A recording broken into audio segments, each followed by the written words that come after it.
இது என்னன்னு கேட்டீங்கன்னா, கட்சியிலிருந்து ஒவ்வொருத்தரா வெளியில போறது என்பது அந்த கட்சிக்கு ஒரு அழிவு பாதையை நோக்கி அந்த கட்சி சென்று கொண்டிருக்கிறது என்றுதான் சொல்ல முடியும். இதுக்கெல்லாம் சமாதானம் சொல்லவே முடியாது.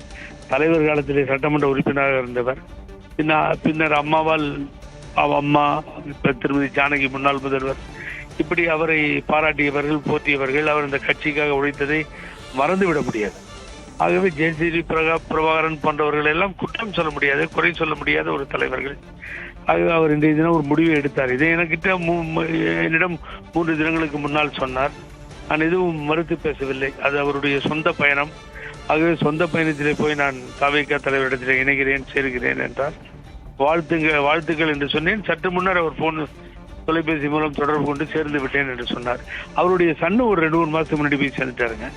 சேர்ந்து இப்போ சமீபத்தில் இந்த போட்டோ எல்லாம் வந்துச்சு.